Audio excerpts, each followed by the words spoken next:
4,000-5,000 ಬ್ಲ್ಯಾಂಕೆಟ್ಗಳನ್ನ ನಾವೀಗ ಕೊಡ್ತಾನೆ ಇದ್ದೀವಿ, ಮತ್ತೆ ರೆಡಿ ಇದೆ. ಕಣ್ಣನ್ನ ಇದ್ದು ಕಾಣ್ದೇನೆ ಆಪರೇಷನ್ ಮಾಡ್ಕೊಳಕ್ಕಾಗಿಲ್ಲ, ಕನ್ನಡಕ ತಗೊಳಕ್ಕಾಗಿಲ್ಲ ಅಂಥವ್ರನ್ನ ಗುರುತಿಸಿ ಎಲ್ಲರೂ ಬನ್ನಿ, ನಿಮಗೆ ಕನ್ನಡಕ ಕೊಡುವಂಥ ಕೆಲಸ ಮಾಡ್ತೀವಿ. ನಾವು ಅತಿ ಹೆಚ್ಚು ರಕ್ತದಾನ ಮಾಡಿ ನಮ್ದೊಂದು ಭಾರತದೇಶದ ಒಂದು ಟೀಮ್ ಅಂತ ಮಾಡಿದ್ದೀವಿ. ನಮ್ಮ ಟೀಮ್ಗೆ ವರ್ಲ್ಡ್ ಬುಕ್ ರೆಕಾರ್ಡ್ ಎಂಟ್ರಿ ಆಗಿತ್ತು. ನಾವು ಶಾಲಾ ಮಕ್ಕಳಿಗೆ ಬ್ಯಾಗ್ ಕೊಡುವಂಥದ್ದು, ಪುಸ್ತಕ ಕೊಡುವಂಥದ್ದು, ಒಂದಿಷ್ಟು ಅದನ್ನು ಮಾಡ್ತೀವಿ. ಹೆಣ್ಮಕ್ಳಿಗೆ ಸ್ತನ ಕ್ಯಾನ್ಸರ್ ಜಾಸ್ತಿ, ನಿಮ್ಗೆ ಯೂರಿನಲ್ಲಿ ರಕ್ತ ಹೋಗ್ತದೆ, ಹೆಣ್ಮಕ್ಳು ನಾಚಿಕೆಂದು ಹೇಳೋದಿಲ್ಲ, ಇಮಿಡಿಯೇಟ್ ಕ್ಯಾನ್ಸರ್ ಟರ್ನ್ ಆಗುತ್ತೆ. ತುಂಬ ಬಡ ಕುಟುಂಬ, ಮನೇಲಿ ಹೇಳೋಕ್ಕಾಗಲ್ಲ, ಸಮಸ್ಯೆ ಇರುತ್ತೆ. ಅಂಥ ಟೈಮಲ್ಲಿ ನಮ್ಮ ಸ್ಲೋಗನ್ ಹೇಳುತ್ತೆ, ಬನ್ನಿ ಭರವಸೆ ನಾಳೆಗೆ.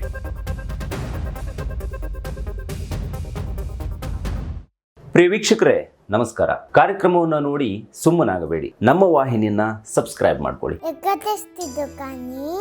ಸಬ್ಸ್ಕ್ರೈಬ್ ಮಾಡಿ ಪ್ಲೀಸ್. ಹಾಯ್ ಹಲೋ ನಮಸ್ಕಾರ ವೀಕ್ಷಕರೇ, ನಾನು ಸಂದೀಪ್ ಶೆಟ್ಟಿ ಹೆಗ್ಗದ್ದೆ. ಇದು ಹೆಗ್ಗದ್ದೆ ಸ್ಟುಡಿಯೋ.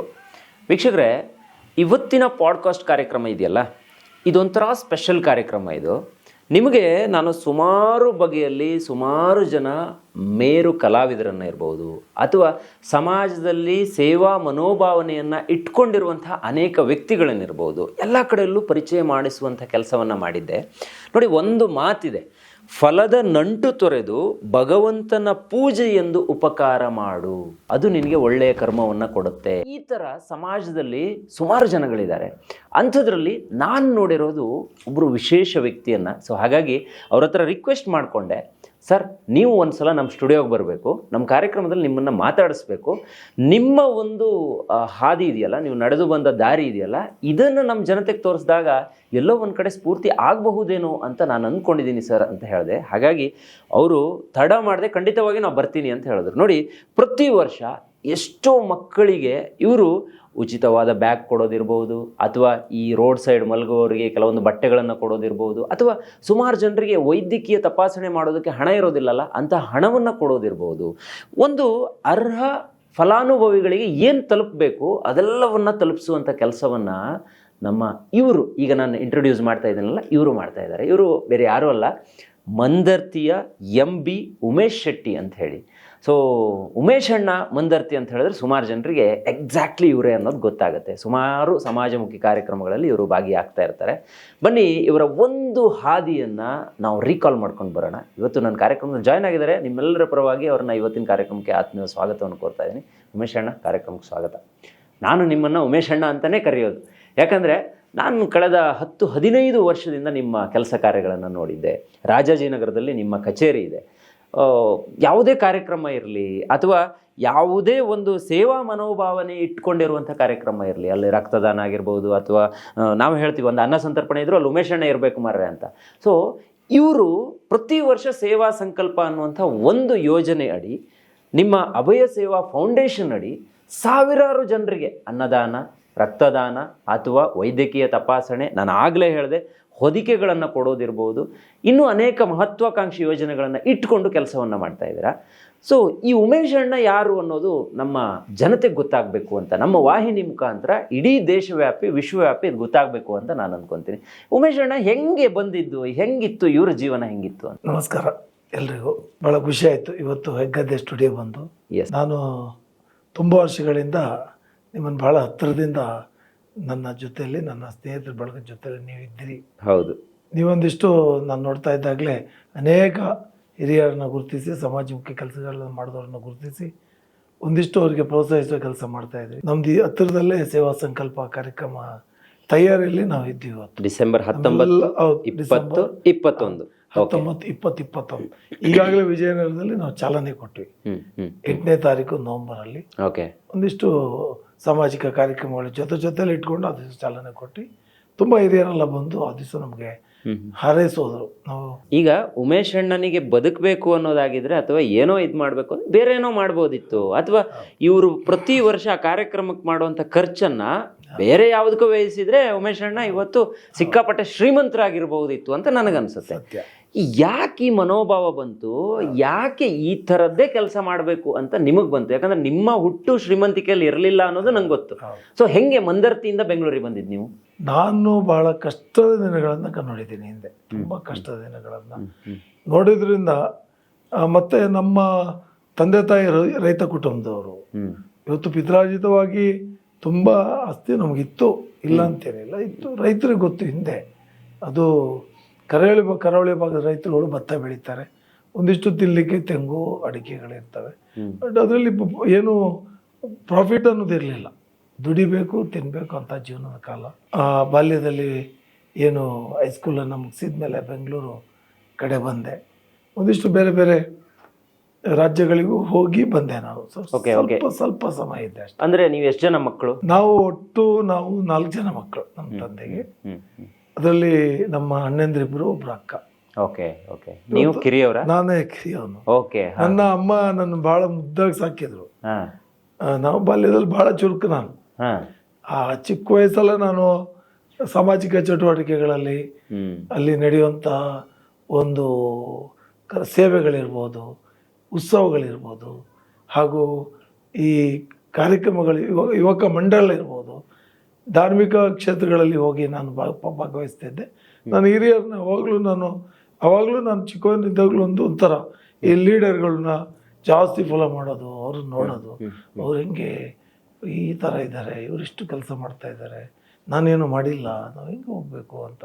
92ನೇ ಇಸ್ವಿ ನಾನು ಬೇರೆ ಒಂದಿಷ್ಟು ರಾಜ್ಯಗಳಿಗೆ ಹೋಗಿ ನಾನು ಅದ್ಮೇಲೆ ಮತ್ತೆ ನಾನು ಬೆಂಗಳೂರಿಗೆ ಬಂದೆ. ಏನು ಕೆಲಸ ಅರ್ಸ್ಕೊಂಡು ಹೋಗಿದ್ದು ನೀವು? ನಾನು ಹೀಗೆ ಸ್ವಂತದ್ದೇನೋ ಮಾಡ್ಬೇಕು, ಏನಂತ ನನ್ನ ಉದ್ದೇಶ ಇರಲಿಲ್ಲ. ಸ್ವಂತದ್ದೇ ಕಲ್ಪನೆ? ಏನೋ ಒಂದು ಮಾಡಬೇಕು ಅಂತ, ದುಡಿಬೇಕು. ಯಾಕೆ ಸ್ವಂತದ್ದೇ ಕಲ್ಪನೆ? ಇವತ್ತು ನನಗೆ ಹೇಳ್ತಾ ಇರೋದು, ಯಾವಾಗಲೂ ನಾನು ದಿನ ಮಾತಾಡ್ತೀನಿ, ದುಡಿಯೋ ಕೈಗಳಿಗೆ ಕೆಲಸ ಕೊಡ್ಬೇಕಂತ. ಅದೇ ರೀತಿಯಲ್ಲಿ ನಾನು ಅವತ್ತು ಅಷ್ಟೇ, ನನ್ನ ಕೈಗಳು ಖಾಲಿ ಇರಬಾರ್ದು. ಓಕೆ. ಏನು ಸಿಗತ್ತೆ ಇವತ್ತು? ಒಂದು ಬಂಡ ಅಂಗಡಿ ಮಾಡ್ತಾನಂದ್ರೆ ಅವನು ಎಷ್ಟು ಬಂಡ ಮಾರ್ತಾನೆ, ಪಾಪ ಕಡಿತಾನೆ, ಎಷ್ಟು ಲಾಭ ಇರ್ಬೋದು, ಪಾಪ ಎಷ್ಟಾದ್ರೂ ಮಾಡ್ಬೋದು. ಯಾರೊಬ್ಬ ಭಿಕ್ಷೆ ಬೇಡವನಿಗೆ ಒಂದು ಕೈ ಕೊಟ್ಟಿರ್ತಾನೆ ಭಗವಂತ, ಬಂಡನ ಕೆತ್ತಿ ಜೀವನ ಮಾಡುವ ಹೆಂಡತಿ ಮಕ್ಕಳು ಜೀವನ ನಡೀತದೆ. ಅದೇ ರೀತಿಯಲ್ಲಿ ನಾನು ಬೇರೆ ಬೇಕಾದಷ್ಟು ಕನಸುಗಳನ್ನು ಹೊತ್ತುಕೊಂಡು ಬೆಂಗಳೂರು ನಗರದ ನಿಮಗೆ ನೀವು ಇವತ್ತು ಕೇಳ್ತಾ ಇದ್ದೆ ಸಂದೀಪನನ್ನ, ನಾನು ಎಲ್ಲ ಭಾಗದಲ್ಲೂ ಇದ್ದೆ ಬೆಂಗಳೂರಲ್ಲಿ. ಎಲ್ಲ ಭಾಗ, ಎಲ್ಲ ಏರಿಯಾ, ಹೆಚ್ಚಿಗೆ ನಾನು ಮಧ್ಯಮ ವರ್ಗ ಮತ್ತು ಕಡು ಬಡವರು, ಕೊಳಚೆ ಪ್ರದೇಶ ಇರ್ಬೋದು, ಅವ್ರ ಜೊತೆಯಲ್ಲಿ ಜೀವನ ನೋಡಿ ಆ ಬಡತನದ ಜೀವನನ ಕಲಿತು. ನಿಮ್ಗೆ ಯಾವ ಕೊಳಚೆ ಪ್ರದೇಶ ಹೇಳಿ ಬೆಂಗಳೂರಲ್ಲಿ, ನಾನು ಹೆಸರು ಹೇಳ್ತೇನೆ. ಅಲ್ಲಿ ಆ ಭಾಗದಲ್ಲಿ ಒಂದಿಷ್ಟು, ನಾನು ಇವಾಗಲೂ ಹೋಗ್ಲಿ ಆ ತಾಯಂದ್ರಲ್ಲಿ ಇವತ್ತು ನನ್ನನ್ನ ಭಾವಮೇಶ ಹೆಂಗಿದ್ಯೋ 20 ವರ್ಷ ಮರ್ತಿರ್ತಾರೆ, 25 ವರ್ಷ ಮರ್ತಿರ್ತಾರೆ. ಇವಾಗಲೂ ಖುಷಿಯಾಗಿ ಇದ್ದವ್ರು, ಜೀವಂತ ಇದ್ದವರು ಬಾರೋ ಅಂತ ಕರೀತಾರೆ. ಅಂದ್ರೆ ಅಷ್ಟು ಅವರಲ್ಲೊಬ್ಬರಾಗಿರ್ತಿದೆ ಬಡತನದಲ್ಲಿ. ನಾನು ಅವ್ರ ಜೊತೆಲಿ ಸೇರಿ ಕಷ್ಟ ಸುಖಗಳಿಗೆ ಅಷ್ಟು ಪಾಪ ಒಂದಿಷ್ಟು ಸ್ಲಮ್ಗಳಲ್ಲಿ ಇವತ್ತು ಬೆಂಗಳೂರಲ್ಲಿ ನಿಮ್ಮ ಊದುಕಡ್ಡಿನ ನೇಯುವಂಥದ್ದು, ತಬಕ್ಕ, ಆಮೇಲೆ ಈ ಗಾರ್ಮೆಂಟ್ಸ್ಗೆ ಹೋಗುವಂಥವ್ರು, ಹಾಗೆ ದಿನಗೂಲಿ ಮಾಡುವಂಥವ್ರು, ಆಮೇಲೆ ಸ್ವಂತ ಕೆಲಸ ಮಾಡಿ ದುಡಿದು ತಿನ್ನುವಂಥ ಇವತ್ತಿದ್ದಾರೆ. ಅಲ್ಲಿ ಅವ್ರಿಗೆ ಇನ್ನೊಬ್ರದ್ದು ಆಸ್ತಿ ಹೊಡಿಬೇಕು, ಬಡತನ ಇರ್ಬೋದಷ್ಟೇ, ಇನ್ನೊಬ್ರು ಆಸ್ತಿ ಹೊಡೆದು ತಿನ್ಬೇಕು, ಸೋಮಾರಿಯಾಗಿ ಬದುಕಬೇಕಂದಿರೋದಿಲ್ಲ. ಇವತ್ತು ಬಂದಿರೋ ದುಡ್ಡು, ಹಣದಲ್ಲಿ ದುಡ್ದು ಅವತ್ತಿನ ಅವ್ರ ಹೆಂಡತಿ ಮಕ್ಕಳಿಗೆ ಕೊಟ್ಟು ತಿನ್ನುವಂಥ. ಈ ಒಂದು ಪ್ರಶ್ನೆ ನಾನು ಕೇಳ್ಬೇಕನ್ಸುತ್ತೆ. ನೀವು ಬಂದಾಗ ಬೆಂಗಳೂರು ಹೆಂಗಿತ್ತು? ಅಂದರೆ ಈಗೆಲ್ಲ ನಾವೆಲ್ಲ ಒಳ್ಳೊಳ್ಳೆ ಬಸ್ಗಳನ್ನು ಹತ್ಕೊಂಡು ಲಕ್ಸುರಿಯಾಗಿ ಮಲ್ಕೊಂಡು ಬೆಂಗಳೂರಿಗೆ ಬರ್ತಾ ಇದ್ವಿ. ಸೊ ನೀವು ನೋಡಿರುವಂಥ ಬೆಂಗಳೂರೇ ಬೇರೆ, ನಾವು ನೋಡ್ತಾ ಇರುವಂಥ ಬೆಂಗಳೂರೇ ಬೇರೆ. ಹೆಂಗಿತ್ತು? ಅದನ್ನು ತುಂಬಾ ಮುಖ್ಯವಾದ ಪ್ರಶ್ನೆ ಇದು. ತುಂಬಾ ಮುಖ್ಯ. ನಾವು ಇವತ್ತು ಬೆಂಗಳೂರು ಓಡಾಡ್ತಾ ಇರ್ತೀವಿ, ನಮಗೂ ಇವತ್ತಿನ ಟ್ರಾಫಿಕಲ್ಲಿ ಬೇಡ ಅನ್ಸ್ಬಿಡುತ್ತೆ, ಹೆಚ್ಚಿಗೆ ಆಫೀಸಲ್ಲಿ ಕೂತ್ಕೊಂಡು ವಿಶೇಷವಾದ ಸಂದೇಶ ಬಂದಾಗ, ನಮ್ಮ ಅವಶ್ಯಕತೆ ಇದ್ದಾಗ ಧಾವಿಸ್ತೀವಿ. ಈಗ ಏನೋ ಒಂದು ದುರ್ಘಟನೆ ಅಥವಾ ನಮ್ಮ ಅವಶ್ಯಕತೆ ಇದ್ದಂಥ ಸಮಯದಲ್ಲಿ ನಾವು ಯಾವ ಟ್ರಾಫಿಕ್ ನೋಡ್ತೇವೆ. ಆದರೆ ಅವತ್ತಿನ ಬೆಂಗಳೂರು, ಇವತ್ತಿನ ದಿನ, ಅವತ್ತು ಆ ಬೆಂಗಳೂರು ಎಷ್ಟು ಪ್ರಶಾಂತವಾಗಿತ್ತು, ಆ ಮರಗಿಡಗಳಾಗಿದ್ದು, ಆ ಎಲ್ಲ ಕಡೆನೂ ಇವತ್ತು ಗಾರ್ಡನ್ ಸಿಟಿ ಅಂತ ಇದ್ರು. ಬೆಂಗಳೂರಿಗೆ ಈ ಸಮಯ ಇದು ಇವಾಗ ಡಿಸೆಂಬರ್, ಈ ಸಮಯದಲ್ಲಿ ಯಾವುದೇ ಹಳ್ಳಿಯಿಂದ, ನಮ್ಮ ಬೆಂಗಳೂರು ನಗರ ಬಿಟ್ಟು ಬೆಂಗಳೂರು ಗ್ರಾಮಾಂತರ ಇರ್ಬೋದು, ಹಳ್ಳಿ ಯಾವುದೇ ಜಿಲ್ಲೆಗಳಿಂದ ಬೆಂಗಳೂರು ಬರೋ ಭಯ ಪಡ್ತಾ ಇದ್ರು, ಅಷ್ಟು ಚಳಿ ಇತ್ತು. ಅಂದ್ರೆ ನಿಮ್ಗೆ 2-3 ಸ್ವೆಟರ್ ಹಾಕೊಂಡು ಬಂದ್ರು ಇಲ್ಲಿ ತಡೆಯೋದಿಲ್ಲ ಇತ್ತು. ನಮ್ಮ ತಂದೆನೂ ಅವಾಗ ನಾನು ಚಿಕ್ಕವನಿದ್ದಾಗ ಬೆಂಗಳೂರಿಗೆ ಬರ್ತಾ ಇದ್ರು. ನಮ್ಮ ತಂದೆಯ ತಮ್ಮ ಬಹಳ ಪ್ರಸಿದ್ಧಿ ಬೇಕರಿ ಪ್ರೊಡಕ್ಷನ್ ಮಾಡೋರು ಆ ಕಾಲದಲ್ಲಿ. ದೊಡ್ಡ ರುಚಿಯಾದ, ಈಗ ನಿಮ್ಗೆ ಇಲ್ಲಿ ಹೆಸರಂತ ಇವತ್ತೆಲ್ಲ ಬ್ರ್ಯಾಂಡ್ ಬೇಕರಿಗಳು, ಅವಾಗಲ್ಲ, ಸ್ವಂತ ಅವರೇ ಕಲಿತು ಕೊನೆಗೆ ಬೆಂಗಳೂರಿನ ಜನರಿಗೆ ಅಷ್ಟು ಆರ್ಗಾನಿಕ್ ಫುಡ್ಗಳನ್ನು ಕೊಡುವಂಥವ್ರು. ಅವಾಗ ಅವ್ರು ಬರುವಾಗ ಕಂಪ್ಲೀಟ್ ಪ್ಯಾಕ್ ಮಾಡಿ ಕಳಿಸ್ತಾ ಇದ್ವಿ ನಾವು. ನಮ್ಮ ಅಪ್ಪಂಗೆ ಎಲ್ಲಿ ಚಳಿ ಆಗುತ್ತೋ ಓಕೆ, ಕಂಪ್ಲೀಟ್ ಅಂದರೆ ಕೈಗೆ ಕಾಲಿಗೆ ಅಷ್ಟು ಚಳಿಗೆಲ್ಲ ಬಂದೋಬಸ್ತ್ ಮಾಡಿ ಕಳಿಸ್ತಾ ಇದ್ವಿ. ಈ ಸಮಯದಲ್ಲಿ ಕೃಷಿ ಮುಗಿಸಿ 2ನೇ ಕೃಷಿ ಮುಗಿಸಿ ನಾವು ಸುಗ್ಗಿ ಅಂತೀವಿ, ಅದು ಮುಗ್ದು ಅವ್ರಿಗೆ ಫ್ರೀ ಇರೋ ಟೈಮ್. ಈಗ ಏನಿದೆ ನೀರು ಒಂದು ಕೊಟ್ಟರೆ ಸಾಕು. ಆ ಸಮಯದಲ್ಲಿ ಎಲ್ಲರೂ ಬೆಂಗಳೂರು ಮಕ್ಕಳು ನೋಡಲಿಕ್ಕೆ ಬರ್ತಾಯಿದ್ರು. ಅವತ್ತು ನಿಮಗೆ ಟ್ಯಾಂಕ್ ಬಂಡ್ ರೋಡ್ ಇರ್ಬೋದು, ಹೊಸೂರು ರೋಡ್ ಇರ್ಬೋದು, ಎಲ್ಲ ಸಿಂಗಲ್ ರೋಡ್. ಹೊಸೂರು ರೋಡಲ್ಲಿ ನಿಮ್ಗೆ ಹೊಸೂರಿನಿಂದ ಗಾಡಿ ಬರ್ತಾ ಇದ್ರೆ ಒಂದೇ ರೋಡ್, ಎಲ್ಲ ಪ್ರೈವೇಟ್ ಬಸ್ಗಳು.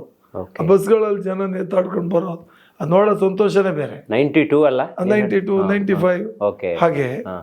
ಮತ್ತೆ ಭೂಮಿಗೆ ಕೇಳುವರೇ ಇರಲಿಲ್ಲ ಬೆಲೆ. ಅವತ್ತು ಈಗ ಉಮೇಶ್ ಅಣ್ಣ ಅಂತ ನೀವು ಇವತ್ತೇನಾದ್ರು ನನ್ನನ್ನು ಗುರುತಿಸಿ ಮಾತಾಡ್ತೀರಂದ್ರೆ, ಅವತ್ತು ನಾನು ದುಡ್ದೊಂದಿಷ್ಟು ದುಡ್ಡಲ್ಲಿ ಸಮಾಜಕ್ಕೆ ಕಳೆದಿದ್ದೀನಿ. ಹಸು ಆದವರಿಗೆ ಒಂದಿಷ್ಟು ಏನೋ ಒಂದ್ ಕಡೆ ಹಸುನ ಗುರುತಿಸಿ ಊಟ ಏನೋ ಒಂದು ಅವ್ರಿಗೆ ನಮ್ಮ ಜೊತೆಲಿ ಇಟ್ಟು ಆರೈಕೆ ಮಾಡಿದ್ದೀವಿ.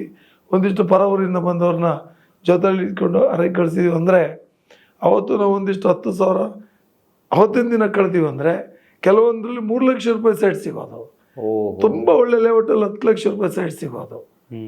ನಾವು ಇವತ್ತು 100 ಸೈಟ್ಗಳು ಅವತ್ತು ಕಳೆದಿರೋ ದುಡ್ಡು, ಜನರಿಗೆ ಸಮಸ್ಯೆ ಸ್ಪಂದಿಸೋ ದುಡ್ಡು ನಾವು ಕೊಟ್ಕೊಂಡು, ನಮ್ಮ ದುಡಿಮೆ ಹಣದಲ್ಲಿ ಕೊಟ್ಕೊಂಡು ಬಂದಿರೋ ದುಡ್ಡುಗಳನ್ನ ನಾವು ಇವತ್ತು ಉಳಿಸ್ಕೊಂಡ್ಬಂದು 1000 ಸೈಟು. ನಾನು ದೊಡ್ಡ ಏನೋ ಒಂಥರ ಆ ಥರ ಬೇಡ, ನಮಗೆ ನಾವು ಆಸೆ ಪಡೋದಿಲ್ಲ.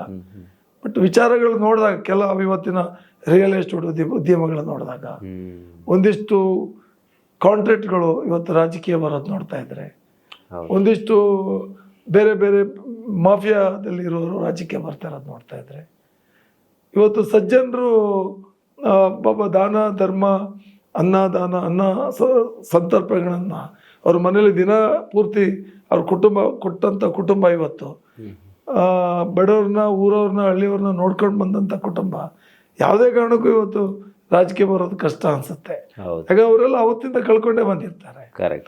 ಯಾವುದೇ ಡಬಲ್ ಮನಿ ಬಗ್ಗೆ ಅವ್ರು ಆಲೋಚನೆ ಮಾಡಿರಲಿಲ್ಲ. ನಿಮ್ಮ ಕಷ್ಟ ಅದು ಬಹುಶಃ ಅದು ನಿಮಗ್ ಮಾತ್ರ ಗೊತ್ತಿರುತ್ತೆ. ನನಗೆ ಅವಾಗ್ಲೂ ಅಷ್ಟೇ, ಬಾಲ್ಯದಲ್ಲಿ ಎಲ್ರೂ ನಮ್ಮವ್ರನ್ನ ಮಾತಾಡಿಸ್ಬೇಕು.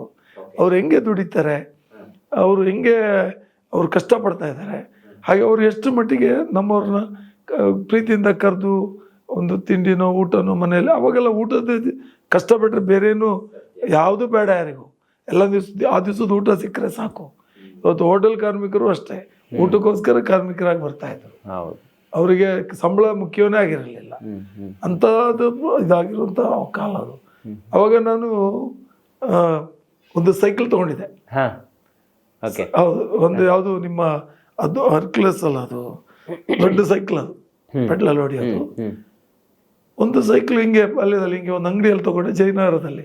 ಅಲ್ಲೊಂದು ಫುಟ್ಪಾತಲ್ಲಿ ಒಂದು ಸೈಕಲ್ ಅಂಗಡಿ ಇತ್ತು. ನಂಗೊಂದು ಸೈಕಲ್ ಬೇಕಲ್ಲ ಅಂದೆ. 120 ರೂಪಾಯಿ ಕೊಟ್ಟು ಮಾತುಕತೆ ಆಯಿತು. ಮಾತುಕತೆಗೆ ಸೈಕಲ್ ತೊಗೊಂಡೆ, ಗಟ್ಟಿ ಮುಟ್ಟದ ಸೈಕಲು, ಬಟ್ ಸೆಕೆಂಡ್ ಹ್ಯಾಂಡ್. ಆ ಟೈಮಲ್ಲಿ ನಂಗೆ ಬಿಲ್ ತೊಗೋಬೇಕು, ಅಲ್ಲ ಬಿಲ್ಲು ಇಲ್ಲ ಅಲ್ಲಲ್ಲ ಅಂತ ಸೈಕಲ್ ಹೊಡ್ಕೊಂಡು ಇನ್ನೇನು ಓಡಾಡ್ಕೊಂಡು ಈಗ ಮಾತಾಡ್ಸೋ ಅಭ್ಯಾಸ ಎಲ್ಲ ಕಡೆ ಹೋಗಿ. ಸೈಕಲಲ್ಲಿ ಬರ್ತಾ ಇದ್ದಪ್ಪ, ಸೈಕಲ್ ಹೊರಟಾಗ್ದ ಏನಪ್ಪ ಅಂತ. ನಾವಿನ್ನು ಚಿಕ್ಕ ಹುಡುಗರಲ್ಲ, ಸಾಧಾರಣ ಈ ಸೈಕಲ್ ನಮ್ದು ಅಂತಾನೆ. ಅಲ್ಲಪ್ಪ, ನಾನು ನೋಡ್ರೆ ಅಲ್ಲಿ ದುಡ್ಡು ಕೊಟ್ಟು ತಗೊಂಡಿದ್ದೀನಿ, ಬಿಲ್ ತೋರಿಸಿ ಸರ್ ಅಂತಾನೆ. ಎಲ್ಲಿದೆ ಬಿಲ್ ನನ್ನ ಹತ್ರ?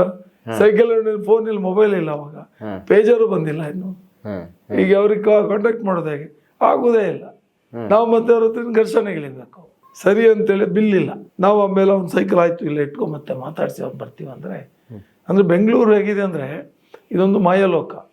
ಇವತ್ತು ಯಾರು ಮಾತಾಡ್ತಾರೆ, ನಾನು ಬೆಂಗಳೂರು ದೂರ್ತಾ ಇಲ್ಲ, ಭಾಳ ಸಜ್ಜನರು ಇದ್ದಾರೆ, ತುಂಬ ಒಳ್ಳೆಯವರು ಇದ್ದಾರೆ. ಇವತ್ತು ತುಂಬ ದಾನ ಧರ್ಮಗಳನ್ನು, ಅವರ ಆಸ್ತಿಗಳನ್ನು ಮಾರಿ ಇವತ್ತು ಮಾಡಿದವರು ಇದ್ದಾರೆ. ಇಲ್ಲ ಹೊರ ರಾಜ್ಯದಿಂದ ಬಂದವರೇ ಜಾಸ್ತಿ ಇದ್ದಾರೆ. ಆದರೆ ಒಂದಿಷ್ಟು ಮೋಸ ಇದೆ ಇಲ್ಲಿ. ಆ ಕಾಲದಿಂದ ಅದು ಬೆಳೀತಾ ಬೆಳೀತಾ ಜಾಸ್ತಿ ಆಗ್ತಾ ಇದೆ ಅನ್ಸುತ್ತೆ. ನೀವೀಗ ಸೇವಾ ಸಂಕಲ್ಪ ಅನ್ನುವಂಥದ್ದು ಒಂದು ಅಭಯ ಸೇವಾ ಫೌಂಡೇಶನ್ ಏನು ಮಾಡಿದ್ದೀರಾ, ಅದರಲ್ಲಿ ಸೇವಾ ಸಂಕಲ್ಪ ಅನ್ನುವಂಥ ಒಂದು ಕಾರ್ಯಕ್ರಮವನ್ನು ಏನು ಮಾಡಿದ್ದೀರಾ, ಅದರಲ್ಲಿ ಒಂದು ಟ್ಯಾಗ್ ಲೈನ್ ಇದೆ, ಸೇವೆಗಿಲ್ಲಿ 100 ಕರಗಳು ಅಂತ. ಸೊ ಈ ಒಂದು ಸಂಕಲ್ಪ ಮಾಡಿದ್ದು ಕೂಡ ಈ ಕಾರಣಕ್ಕೆ, ಇನ್ನೊಬ್ಬರಿಗೆ ಸಹಾಯ ಆಗಬೇಕು ಅಂತಾನೆ ಮಾಡಿದ್ದ ಹೆಂಗೆ? ಈಗ ನಾನು ನಿಮ್ಗೆ ಹೇಳ್ತಾ ಇದ್ದೀನಿ, ಬೆಂಗಳೂರಲ್ಲಿ ಎಲ್ಲ ನಗರಗಳು, ಎಲ್ಲ ಪ್ರದೇಶಗಳಲ್ಲಿ ನಾನು ವಾಸ ಮಾಡಿ ಬಂದಿದ್ದೀನಿ. ರೂಮ್ಗಳು ಮಾಡೋದು, ಅಲ್ಲೊಂದಿಷ್ಟು ನಿರುದ್ಯೋಗಿಗಳು ಕೆಲಸ ನಮ್ಮ ರೂಮಲ್ಲಿ ಇಟ್ಕೊಳ್ಳೋದು, ಒಟ್ಟಿಗೆ ಅವ್ರಿಗೆ ಕೆಲಸಕ್ಕೆ ಸೇರಿಸೋದು, ನಾವು ಒಂದಿಷ್ಟು ಉದ್ಯೋಗಗಳನ್ನ ಹುಡುಕಿ ಕೊಡೋದು, ಉದ್ಯೋಗ ಮಾಡೋದು, ಅದ್ರ ಜೊತೆಯಲ್ಲಿ ನಾವು ಸಂಘಟನೆಯಿಂದ ಬಂದಿರೋದ್ರಿಂದ ಎಲ್ಲೇ ಹೋದ್ರು ಯುವಕರು ನಮ್ಮ ತಂಡ ನಮ್ ಬೇಕು. ಓಕೆ, ನಮಗೆ ಜನ ಇಲ್ದಿರ ಆಗೋದಿಲ್ಲ. ಊಟಕ್ಕೂ ಬೇಕು, ನಿಂತಲ್ಲೂ ಬೇಕು, ಕೂತಲ್ಲೂ ಬೇಕು. ಕರೆಕ್ಟ್. ನಾನು ಯಾರು ಮಾತಾಡ್ಸಿಲ್ಲ ನಾನು ಹೋಗಿ ಮಾತಾಡ್ತೀನಿ. ನಿಮ್ದು ಏನು ತುಂಬ ಕಷ್ಟ, ಏನಾಯ್ತು, ಎಲ್ಲಿಂದ ಬಂದೆ. ಈಗ ಈ ಕಾರ್ಯಕ್ರಮ ಹಂಗಾರೆ ಇರೋದು ಇಡೀ ಬೆಂಗಳೂರವರು ಕೂಡ ಇದ್ರ ಪಾರ್ಟಿಸಿಪೇಟ್ ಮಾಡಬಹುದು. ಏನೇನ್ ಸಿಗುತ್ತೆ ಮಾಡಿದ್ರೆ? ಸೇವಾ ಸಂಕಲ್ಪ ನಮ್ ದೊಡ್ಡ ಕನಸು ಅಭಯ ಸೇವಾ ಫೌಂಡೇಶನ್ ಮುಖಾಂತರ ಓಕೆ ಇನ್ನೊಂದಿಷ್ಟು ವರ್ಷ ನಾವು ಬೆಂಗಳೂರಲ್ಲಿ ಕೆಲಸಗಳನ್ನ ರಾತ್ರಿ ಹಗಲು ಮಾಡ್ಕೊಂಬಂದ್ವಿ. ಯಾವ್ದು ಬ್ರ್ಯಾಂಡಿಂಗ್ ಇಟ್ಟಿಲ್ಲ. ನಾವು ನಮ್ಮ ಹೆಸರು ಹೇಳಕ್ಕೂ ಇಷ್ಟಪಡ್ತಾ ಇಲ್ಲ ಇತ್ತು. ಉಮೇಶ್ ಶೆಟ್ಟಿ, MB ಉಮೇಶ್ ಶೆಟ್ಟಿ ಅನ್ನೋದು ಹೆಸರು ಹೇಳೋದೇ ಪ್ರಸ್ತಾಪ ಮಾಡಬೇಡಿ. ಏನಾಗಬೇಕು ಹೇಳಿ, ನಾವಿದ್ದೀವಿ ನಿಮ್ಮ ಜೊತೆಲಿ 24 ಗಂಟೆ. ಒಂದೊಂದು ವಿಚಾರಗಳು ಬಂದಾಗ, ಒಂದು ಸಾವಾಗಲಿ, ಒಂದು ಹೊಸ ಉದ್ಯಮ ಸ್ಟಾರ್ಟ್ ಮಾಡಲಿ, ಅಥವಾ ಒಂದು ಸಮಸ್ಯೆಗಳು ಬಂದಾಗ ಅಧಿಕಾರಿಗಳದ್ದು ಕಿರುಕುಳ ಇರಲಿ ಅಥವಾ ಗುಂಡಗಳದ್ದಿರ್ಬೋದು, 24 ಗಂಟೆ 3 ದಿವಸ ನಾವು ಅಲ್ಲೇ ಕೂತ್ಕೊಂಡು ಒಂದು ಟೀನು ಕುಡಿದೆ ಅವ್ರಿಗೆ ಸಹಾಯ ಮಾಡಿ ಬರ್ತಾ ಇದ್ವಿ ಅಥವಾ ಸಮಸ್ಯೆಗಳು ಆದಾಗ. ಇವತ್ತು ನಾವು ಅನೇಕ ವರ್ಷಗಳನ್ನು ಮಾಡಿ ಒಂದಿಷ್ಟು ಇನ್ನೂ ಹೆಚ್ಚು ಈ ಸಮಾಜಕ್ಕೆ ನಾವು ರೀಚ್ ಆಗಿಲ್ಲ. ಇದನ್ನ ಆಗಬೇಕಾದ್ರೆ ಒಂದು ಸಂಘಟನೆ ಮುಖಾಂತರ, ಅಂದರೆ ಫೌಂಡೇಶನ್ ಮುಖಾಂತರ ಹೋದರೆ ಮಾತ್ರ ಇದು ಸಾಧ್ಯ ಅಂತೇಳಿ ನಮ್ಮೆಲ್ಲ ಹಿರಿಯರು ನನಗೆ ಒಂದಿಷ್ಟು ಮಾರ್ಗದರ್ಶನ ಮಾಡಿದರು. ಬಟ್ ನೀವು ದುಡಿತೀರಿ, ಖರ್ಚು ಮಾಡ್ತೀರಿ, ನಾವೆಲ್ಲ ನಿಮ್ಮ ಜೊತೆಲಿ ಇದ್ದೀವಲ್ಲ, ನಮ್ಮದು ಉದ್ಯಮ ಇದೆ, ನೀವು ನಮ್ಮನ್ನ ಜೊತೆಲಿ ಇಟ್ಕೊಳ್ಳಿ, ಯಾಕೆ ನೀವೊಬ್ಬರೇ ಮಾಡೋದು, ನಾವೆಲ್ಲ ಈ ಸಮಾಜದ ಜವಾಬ್ದಾರು, ನಾವೆಲ್ಲ ನೀವು ಯಾವಾಗ ಕರೆದು ನಿಮ್ಮ ಜೊತೆಲಿ ಬರ್ತೀವಿ. ಒಂದಿಷ್ಟು ಜನ ನಾನು ಉದ್ಯಮ ಮಾಡಲಿಕ್ಕೆ ಸಹಾಯ ಮಾಡಿದ್ದೀನಿ. ನಮ್ಮದು Durga Parameshwari chits private limited ಅಂತ ರಾಜಾಜಿನಗರ ನಮ್ಮ ಕಚೇರಿ ಇದೆ. ಓಕೆ, ಹೋದ ವರ್ಷ ನಾವು ಒಂದಿಷ್ಟು ಸಾಮಾಜಿಕ ಕೆಲಸಗಳನ್ನು ಮಾಡಿದ್ವಿ. ಈ ಸತಿ ಮುಖ್ಯವಾಗಿ ನಮ್ಮ ಸ್ಲೋಗನ್ ಹೇಳುತ್ತೆ, ಬನ್ನಿ ಭರವಸೆ ನಾಳೆಗೆ. ಹೌದು, ಪ್ರತಿಯೊಬ್ಬರ ಜೀವನದಲ್ಲಿ ಯಾರು ಕಷ್ಟ ಇಲ್ಲ ಅಂತಿಲ್ಲ. ಎಲ್ಲ ಬೆಂಗಳೂರಿಗೆ ಬಂದವರು ನಾನು ನೋಡಿದಾಗೆ ಪ್ರತಿಯೊಬ್ಬರು ಏನೋ ಜೀವನದ ಸಾಧನೆ ಮಾಡಬೇಕು. ನಾನೊಂದು 1000 ಜನರಿಗೆ ಕೆಲಸ ಕೊಡುವಂಥದ್ದು ಇರ್ಬೋದು, ಅಥವಾ ಒಂದಿಷ್ಟು ಅವ್ರ ಕುಟುಂಬಕ್ಕೆ ಆಶೆ ಆಗುವಂಥ ಮಾಡಬೇಕು, ಸಾಧನೆ ಮಾಡಬೇಕು, ಯಶಸ್ಸು ಕಾಣಬೇಕಂತ ಬರ್ತಾರೆ. ಸೊ ಅದಕ್ಕೆ ಅವರಲ್ಲೇನೋ ಸೋಲ್ಬೋದು. ಈಗ ಒಬ್ಬ ಹುಡುಗ ಬೇರೆ ಎಲ್ಲ ಕ್ಷೇತ್ರ ಬುದ್ಧಿವಂತ ಇರ್ತಾರೆ, ಓದೋದ್ರಲ್ಲಿ ಫೈಲ್ ಆಗ್ತಾನೆ. ಬಟ್ ಅವ್ನು ನಾಳೆ ಒಂದು ದೊಡ್ಡ ನೇತಾರಾಗ್ಬೋದು, ಅಥವಾ ಒಂದು ಬೇರೆ ಯಾವುದು ಅವನು ಕಾಯ್ತಾ ಇರುತ್ತೆ. ನಾನಿಲ್ಲಿ ಸೋತಿದ್ದೀನಿ, ನಾನಿಲ್ಲಿ ಫೈಲ್ ಆಗಿದ್ದೀನಿ ಅಂತ ಅವನು ಬೇರೆ ಯಾವುದಕ್ಕೂ ಶರಣಕ್ಕೆ ಹೋದರೆ, ಅಥವಾ ಸಾವುಗೋ ಇಲ್ಲ ಡ್ರಗ್ಸ್ಗೋ ಇಲ್ಲ ಮಾದಕ ವ್ಯಸನಿಗೋ ಶರಣಾದರೆ ಅವನು ಜೀವನನೇ ಹಾಳಾಗತ್ತೆ. ಆ ಜೀವ ಕಳ್ಕೊಂಡು ತಂದೆ ತಾಯಿ ಯಾರು ಜವಾಬ್ದಾರ? ಇದಕ್ಕೆ ನಾವು ಹೇಳ್ತೀವಿ, ಬನ್ನಿ ಭರವಸೆ ನಾಳೆಗೆ. ಇವತ್ತಿನ ದಿನ ಕಳೆದಿರೋದು ಮುಖ್ಯ ಅಲ್ಲ, ನಾಳೆ ನಿಮಗಾಗಿ ಕಾಯ್ತಾ ಇದೆ ಒಳ್ಳೆ ದಿನ. ನೀವು ಕಾಯಿರಿ, ಒಳ್ಳೇದಾಗತ್ತೆ.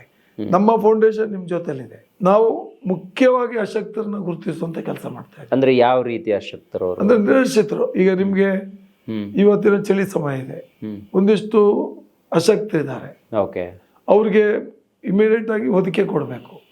ನಾವು ಹೋದ ವರ್ಷ ಒಂದಿಷ್ಟು ಬೆಡ್ಶೀಟ್ ಅನ್ನು ಕೊಟ್ಟು, ಈ ಸರ್ತಿ ತುಂಬಾ ಚಳಿ ಕಾಣ್ತಾ ಇರೋದ್ರಿಂದ ಹೊದಿಕೆ ಬೇಡ, ಬ್ಲ್ಯಾಂಕೆಟ್ ಕೊಡ್ಬೇಕಂತ 4,000 ರಿಂದ 5,000 ಬ್ಲ್ಯಾಂಕೆಟ್ಗಳನ್ನ ನಾವೀಗ ಕೊಡ್ತಾನೆ ಇದ್ದೀವಿ, ಮತ್ತೆ ರೆಡಿ ಇದೆ.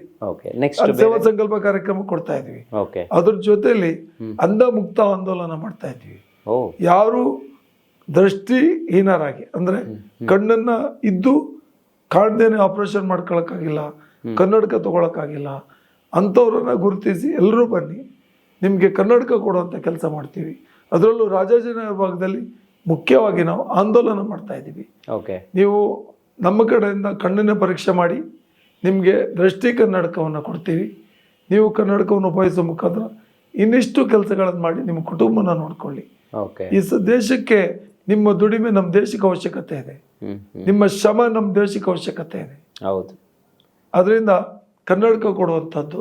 ರಕ್ತದಾನ ಶಿಬಿರ ಇದೆಯಾ? ರಕ್ತದಾನ ನಾವು ಪ್ರತಿ ವರ್ಷನೂ ಮಾಡ್ತೀವಿ, ಪ್ರತಿ ಟೈಮಲ್ಲೂ ಮಾಡ್ತೀವಿ. ಈ ಕೋವಿಡ್ ಸಂದರ್ಭದಲ್ಲಿ ನಾವು ಅತಿ ಹೆಚ್ಚು ರಕ್ತದಾನ ಮಾಡಿ ನಮ್ದೊಂದು ಭಾರತದೇಶದ ಒಂದು ಟೀಮ್ ಅಂತ ಮಾಡಿದೀವಿ. ನಮ್ಮ ಟೀಮ್ಗೆ ವರ್ಲ್ಡ್ ಬುಕ್ ರೆಕಾರ್ಡ್ ಎಂಟ್ರಿ ಆಗಿತ್ತು, ಗಿನ್ನಿಸ್ ವರ್ಲ್ಡ್ ಬುಕ್ ಅಲ್ಲಿ, ಲಂಡನ್. ಅದರಲ್ಲಿ ನನ್ನ ಹೆಸರು ಬಂದಿದೆ. ನಾವೆಲ್ಲ ಒಂದು ಟೀಮ್ ಮಾಡಿ. ಇನ್ನೊಂದು ಓದ್ದೆ ನಾನು, ಆರೋಗ್ಯ ಸೇವಾ ಶಿಬಿರ, ಅದು ಕೂಡ ಉಚಿತವಾಗಿ. ಅದೇನದು?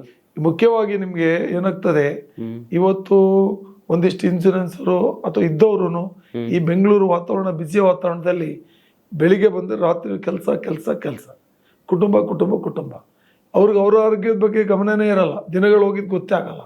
ಹೊಸತಿ ನಾವು ಪ್ರತಿ ವರ್ಷನೂ ಸೇವಾ ಚೇತನ ಮಾಡಿದ್ದೀವಿ, ಈ ಸತಿ ಸೇವಾ ಸಂಕಲ್ಪ ಹೊಸತಿ ಮಾಡಿದ್ದೀವಿ. ಈ ಥರ ಸೇವೆಗಳ ಸರಮಾಲೆಯಲ್ಲಿ ಅದರಲ್ಲಿ ಆರೋಗ್ಯ ತಪಾಸಣೆಯೂ ಮುಖ್ಯವಾದ್ದು. ಅದು ಪ್ರತಿಷ್ಠಿತ ಬೆಂಗಳೂರಿನ ಆಸ್ಪತ್ರೆಗಳನ್ನು ಗುರುತಿಸಿ ಮುಖ್ಯವಾದ ಟೆಸ್ಟ್ಗಳನ್ನು ಅಲ್ಲೇ ಮಾಡ್ತೀವಿ ನಾವು. ನಿಮಗೆಲ್ಲ ಹೆಚ್ಚಿನ ಒಳ್ಳೊಳ್ಳೆ ಪರೀಕ್ಷೆಗಳು ಮಾಡೋಕ್ಕೆ ಹೋದರೆ 3,000 to 5,000 ಆಗುವಂಥ ಟೆಸ್ಟ್ಗಳನ್ನು ನಾವು ಮಣಿಪಾಲ್ ಇರ್ಬೋದು, ನಾರಾಯಣದಲ್ಲಿ ಇರ್ಬೋದು, ಫೋರ್ಟಿಸ್ ಇರ್ಬೋದು, ಕಿದ್ವಾ ಇರ್ಬೋದು, ಅನೇಕ ಪ್ರತಿಷ್ಠಿತ ಆಸ್ಪತ್ರೆಗಳಿಂದ ನಾವು ಟೆಸ್ಟ್ಗಳನ್ನು ಮಾಡಿಸಿ ಅವರಿಗೆ ನೋಡಿ ಹಾರ್ಟ್ ಬ್ಲಾಕ್ ಆಗುತ್ತೆ, ಇವತ್ತು ಹಾರ್ಟ್ ಅಟ್ಯಾಕ್ ಜಾಸ್ತಿ ಆಗ್ತಿದೆ, ಹೆಣ್ಮಕ್ಳಿಗೆ ಸ್ತನ ಕ್ಯಾನ್ಸರ್ ಜಾಸ್ತಿ ಆಗ್ತಿದೆ, ನಿಮ್ಗೆ ಯೂರಿನಲ್ಲಿ ರಕ್ತ ಹೋಗ್ತದೆ, ಹೆಣ್ಮಕ್ಳು ನಾಚಿಕೆಯಿಂದ ಹೇಳೋದಿಲ್ಲ, ಇಮಿಡಿಯೇಟ್ ಕ್ಯಾನ್ಸರ್ಗೆ ಟರ್ನ್ ಆಗುತ್ತೆ. ಅದು ತುಂಬ ಬಡ ಕುಟುಂಬ, ಮನೇಲಿ ಹೇಳೋಕ್ಕಾಗಲ್ಲ, ಸಮಸ್ಯೆ ಇರುತ್ತೆ. ಅಂಥ ಟೈಮಲ್ಲಿ ನಮ್ಮ ಇಂಥ ಕ್ಯಾಂಪ್ಗಳಿಗೆ ಬಂದರೆ ಕಿದ್ವಾ ಅಂತ ಸರ್ಕಾರಿ ಒಳ್ಳೊಳ್ಳೆ ಎಕ್ವಿಪ್ಮೆಂಟ್ಸ್ ಇದೆ, ಬೇರೆ ಪ್ರೈವೇಟ್ ಆಸ್ಪತ್ರೆಯವರು ಮುಂದೆ ಬರ್ತಾ ಇದ್ದಾರೆ, ನಾವು ನಿಮ್ಮ ಜೊತೆ ಕೈ ಜೋಡಿಸಿ ಒಂದಿಷ್ಟು ಟೆಸ್ಟ್ಗಳು ಮಾಡ್ತೀವಿ. ಆಮೇಲೆ ಅವರು ಎಲ್ಲಿ ಬೇಕಾದ್ರು ಸಮಸ್ಯೆ ಇದ್ದಾಗ ಹೆಚ್ಚಿನ ಚಿಕಿತ್ಸೆಗೆ ನಮ್ಮನ್ನು ಕಾಂಟ್ಯಾಕ್ಟ್ ಮಾಡ್ಬೋದು. ಅವರು ನೇರ ಬೇರೆ ಕಡೆ ಹೋಗಿ ಮತ್ತೆ ಪರೀಕ್ಷೆ ಮಾಡಿಸಿ ಸಮಸ್ಯೆ ಇದ್ದಲ್ಲಿ ಇಮಿಡಿಯೇಟ್ ಚಿಕಿತ್ಸೆ ಮಾಡ್ಬೋದು. ಇವತ್ತು ಕ್ಯಾನ್ಸರ್ ಅಂತ ಮಾರಕ ರೋಗಕ್ಕೆ ನಿಮಗೆ ಫಸ್ಟ್ ಸ್ಟೇಜ್, ಸೆಕೆಂಡ್ ಸ್ಟೇಜಲ್ಲಿ ಮಾತ್ರ ಬದುಕಿಸ್ಬೋದು, 3rd, 4th ಸ್ಟೇಜಲ್ಲಿ ಭಾಳ ಕಷ್ಟ ಆಗ್ತದೆ. ಅಂತ ಸಮಯದಲ್ಲಿ ಅವಾಗ ಪರೀಕ್ಷೆ ಮಾಡಬೇಕಾಗತ್ತೆ, ಅದನ್ನು ಕೊಡುವಂಥದ್ದು. ಹಾಗೆ ಬೇರೆ ನಿಮ್ಮ ಅನ್ನ ಸಂತರ್ಪಣೆ ಕಾರ್ಯಕ್ರಮನು ಪ್ರತಿ ಸಮಯದಲ್ಲೂ ಮಾಡ್ತೀವಿ. ಸೇವಾ ಸಂಕಲ್ಪ ಕಾರ್ಯಕ್ರಮದಲ್ಲಿ ಬೆಳಿಗ್ಗೆ ಪ್ರಾರಂಭ ಆದರೆ ರಾತ್ರಿ 11 ಗಂಟೆವರೆಗೂ ನಮ್ಗೆ ಅನ್ನ ಸಂತರ್ಪಣೆ ಕಾರ್ಯಕ್ರಮ ಇರ್ತದೆ. ಇದು ನಡೆಯೋದು ರಾಜಾಜಿನಗರ ರಾಮ ಮಂದಿರ ಮೈದಾನ, ರಾಜಾಜಿನಗರ 3rd ಬ್ಲಾಕ್. ಈಗ ಮತ್ತೆ ನಿಮ್ಗೆ ನಾವು ಶಾಲಾ ಮಕ್ಕಳಿಗೆ ಬ್ಯಾಗ್ ಕೊಡುವಂಥದ್ದು, ಪುಸ್ತಕ ಕೊಡುವಂಥದ್ದು, ಒಂದಿಷ್ಟು ಅದನ್ನು ಮಾಡ್ತೀವಿ. ನೋಡಿ ವೀಕ್ಷಕರೇ, ನಾನು ಧಾರ್ಮಿಕವಾಗಿ ಅಥವಾ ಸಾಮಾಜಿಕ ಅಥವಾ ಸಾಂಸ್ಕೃತಿಕವಾಗಿ ಒಂದು ವಾರ್ಷಿಕ ಸಡಗರವನ್ನು ಅತ್ಯದ್ಭುತವಾಗಿ ಬೆಂಗಳೂರಲ್ಲಿ ಯಾರಾದರೂ ಮಾಡ್ತಾರಂತ ನಾನು ನೋಡಿದ್ದಿದ್ರೆ ಅದು ಇವರೇ ಅಂತ ಹೇಳೋಕೆ ಇಷ್ಟಪಡ್ತೀನಿ. ಯಾವುದಾದ್ರೂ ಬಡ ವಿದ್ಯಾರ್ಥಿಗಳಿದ್ದರೆ ಅಥವಾ ಅರ್ಹ ಫಲಾನುಭವಿಗಳು ಯಾರಾದರೂ ಹೊದಿಕೆಯನ್ನು ಕೇಳ್ತಾ ಇದ್ದಾರೆ ಅನ್ನೋದಿದ್ದರೆ, ಅಥವಾ ನನಗೊಂದು ಉಚಿತವಾಗಿ ಆರೋಗ್ಯ ತಪಾಸಣೆ ಆಗಬೇಕು, ಕೆಲವ್ರ ಹತ್ರ ದುಡ್ಡೇ ಇರೋದಿಲ್ಲ, ಈಗ ಎಲ್ಲೋ ಒಂದು ಹಾಸ್ಪಿಟ್ಲಿಗೆ ಹೋದ್ರೆ ಒಂದು 5,000 ರೂಪಾಯಿ ಖರ್ಚಾಗುತ್ತೆ, ಅಥವಾ ನನಗೆ ಕಣ್ಣಿನ ದೃಷ್ಟಿ ಸರಿಯಾಗಿ ಸಿಗ್ತಾ ಇಲ್ಲ, ಅಥವಾ ನನ್ನ ದೃಷ್ಟಿ ಕಡಿಮೆ ಆಗಿದೆ, ನಾನೊಂದು ಟೆಸ್ಟ್ ಮಾಡಬೇಕು, ಕನ್ನಡಕ ಬೇಕು ಅಂತ ಇದ್ದರೆ, ಇದೆಲ್ಲವಕ್ಕಿಂತ ಜಾಸ್ತಿ ರಕ್ತದಾನವನ್ನು ನಾನು ಮಾಡ್ತೀನಿ ಅನ್ನೋರಿದ್ದರೆ ಇದು ಸಾಕಾಗಲ್ಲ, ನನಗೊಂದಿಷ್ಟು ಮನೋರಂಜನೆ ಕಾರ್ಯಕ್ರಮಗಳು ಬೇಕು ಅನ್ನೋದಿದ್ದರೆ ನೀವು ಈ ನಂಬರನ್ನು ಬ್ಲಾಕ್ ಮಾಡ್ಕೊಳ್ಳಿ. 19, 20, 21 ಇದೇ ಡಿಸೆಂಬರು. ಸೊ ಸೇವಾ ಸಂಕಲ್ಪ ಕಾರ್ಯಕ್ರಮ ರಾಜಾಜಿನಗರದ ರಾಮ ಮಂದಿರ ಮೈದಾನದಲ್ಲಿ ನಡೀತಾ ಇದೆ. ನಾವೆಲ್ಲರೂ ಕೂಡ ಅಲ್ಲಿಗೆ ಬರ್ತೀವಿ. ಸೊ ಉಮೇಶ್ ಅಣ್ಣ ಇದಕ್ಕೆ ನೇತೃತ್ವ ವಹಿಸಿದ್ದಾರೆ ಅಷ್ಟೇ, ಎಲ್ಲ ಹುಡುಗರು ಅವರ ಇಡೀ ತಂಡ ಇದ್ರ ಜೊತೆಗಿದೆ. ನಾನು ಉಮೇಶ್ ಅವ್ರ ಜೊತೆ ಇನ್ನಷ್ಟು ಮಾತಾಡೋದಿದೆ, ಭರವಸೆಯ ನಾಳೆಗಾಗಿ ಮತ್ತೆ ನಮ್ಮ ಮಾತನ್ನು ನಾಳೆಗೆ ನಾನು ಮುಂದೂಡ್ತಾ ಇದ್ದೀನಿ. ಸೊ ಇದು ಈ ಹೊತ್ತಿನ ವಿಶೇಷ. ಈ ದಿನಾಂಕವನ್ನು ನಿಗದಿ ಮಾಡಿಕೊಂಡು ದಯವಿಟ್ಟು ನೀವು ಬನ್ನಿ, ಇವರ ಒಂದು ಸೇವೆಯನ್ನು ನೀವು ಸ್ವೀಕಾರ ಮಾಡಿ.